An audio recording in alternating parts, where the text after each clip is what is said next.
भारत में संपत्ति अधिकारों के मामले में लंबे समय से बेटों और बेटियों के बीच असमानता रही है। हालांकि पिछले कुछ दशकों में कानून में कई बदलाव हुए हैं, जिनसे बेटियों को भी बेटों के बराबर अधिकार मिले हैं। 2005 में हिंदू उत्तराधिकार अधिनियम में एक महत्वपूर्ण संशोधन किया गया, जिसने बेटियों को पैतृक संपत्ति में बेटों के समान अधिकार दिए। इस लेख में हम भारत में बेटे और बेटी के पिता की संपत्ति में अधिकारों के बारे में विस्तार से जानेंगे। हम देखेंगे कि कानून के तहत उनके क्या अधिकार हैं, पैतृक और स्वयं अर्जित संपत्ति में क्या अंतर है, और हाल के वर्षों में सुप्रीम कोर्ट के फैसलों ने इन अधिकारों को कैसे प्रभावित किया है। पैतृक संपत्ति में बेटे और बेटी के अधिकार। पैतृक संपत्ति वह संपत्ति होती है जो किसी व्यक्ति को अपने पूर्वजों से विरासत में मिली हो। इस तरह की संपत्ति में बेटे और बेटी दोनों के अधिकार जन्म से ही होते हैं। 2005 के संशोधन के बाद बेटियों को भी पैतृक संपत्ति में बेटों के बराबर का हिस्सा मिलने लगा।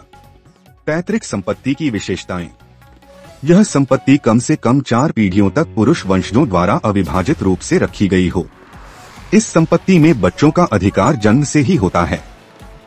पिता इस संपत्ति को अपनी मर्जी से किसी को नहीं दे सकता। बेटे और बेटी दोनों को इसमें बराबर हिस्सा मिलता है। 2005 के संशोधन ने बेटियों को सहदायक को-पार्सनर का दर्जा दिया। इसका मतलब है कि अब वे भी हिंदू अविभाजित परिवार की सदस्य हैं और उन्हें पैतृक संपत्ति में बेटों के समान अधिकार हैं। स्वयं अर्जित संपत्ति में अधिकार। स्वयं अर्जित संपत्ति वह होती है जो किसी व्यक्ति ने अपनी कमाई से खरीदी हो। इस तरह की संपत्ति पर पिता का पूरा अधिकार होता है और वह इसे अपनी इच्छा के अनुसार किसी को भी दे सकता है। स्वयं अर्जित संपत्ति के बारे में महत्वपूर्ण बातें। पिता इसे अपनी वसीयत के जरिए किसी को भी दे सकता है।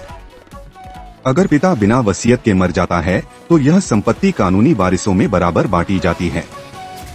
बेटे और बेटी दोनों कानूनी वारिस माने जाते हैं। पिता चाहे तो अपनी स्वयं अर्जित संपत्ति से बेटी को वंचित भी कर सकता है।